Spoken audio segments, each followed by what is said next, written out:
find this wicked witch, steal her wand, I'll get that big pile of gold, and you can have a nice pile of bananas, all right? Bananas. Oh, I see. Because I'm a monkey, I must love bananas, right? That is a vicious stereotype. You like bananas? Of course I love bananas. I'm a monkey. Don't be ridiculous. I just don't like you saying it. Peter, how great and powerful was this for you? I thought it was reasonably great, reasonably powerful. There's something about that L. Frank Baum world of Oz which I find fascinating and strange for about 5 minutes, but then there's something about it which also becomes very claustrophobic, and I just wanted to stop. I find it almost airless. I can't breathe in that world. But it has to be said, I found it very boisterous and interesting, and I kind of like James Franco, actually. I thought he was kind of well cast. I mean, lots of people, I would imagine, will just find that he rubs them up the wrong way. Well, he's supposed to be irritating. Yeah, he is supposed to, and I think he's irritating in the right way. I think he's irritating in a very shrewdly judged way. I think, as it were, Robert Downey Jr. wouldn't have been right, and I think James Franco kind of is right.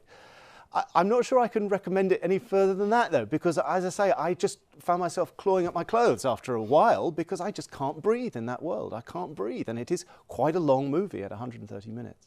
Andrew, did you run wild in Oz, free-spirited and barefoot? You know, spiritually maybe. I mean, my sort of take on it is that it is very much in the tradition of the sort of modern CGI blockbuster, and that's what Raimi has sort of been doing for the last few years, and he does a massive number on this as well.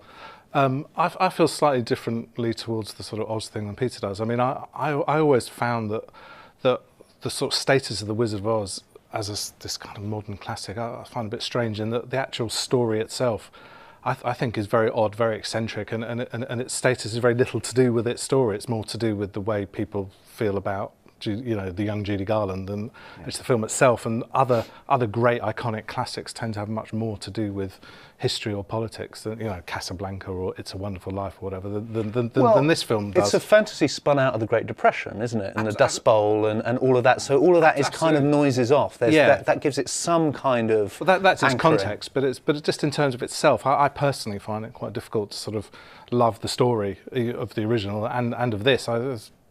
It just seems a bit sort of random and just sort of some guy muttering in the dark. It is weird. You know? It is very weird. So that's why I sort of find the idea of making a sort of prequel of it now slightly sort of baffling. It also shows the sort of indification of the blockbuster more than ever. You know, all the cast in it are people who you know, 5 years ago you would never see anywhere near a film like this, and I think it's been a deliberate decision to sort of pick these sort of non-blockbuster people to play these roles, and you know, particularly Michelle Williams, who was sort of last film I saw in was Meek's Cutoff or something.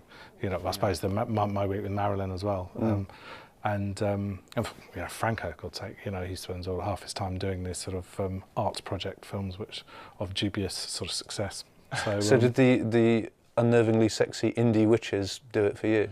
I'm not sure what to think about that. There is a kind of political correctness debate to be had, really, about this movie. The dodgy witches, the questionable witches, they get to be the exotic ones. They're Mila Kunis and Rachel Weisz. They look dark and European. And European and dodgy, whereas it's wholesome, corn-fed, blonde Michelle Williams, who's Glinda, the good witch. Again, though, that's taking its lead from the 1939 film. Yeah, I could have done with less of a lead from The Happy World of 1939. Of Jim Crow. To be quite honest with you, yeah. And the other thing that Oz, the Great and Powerful, didn't try to do, of course, as Andrew has hinted at, is music. I mean, so much of what is so powerful about The Wizard of Oz is the music, is those classic songs. Whereas they don't even really. That's not even attempted. That's nothing to do with it. And that's part of what makes it quite a weird experience. Is you just get to focus on this weird and, for me, slightly oppressive world of Oz.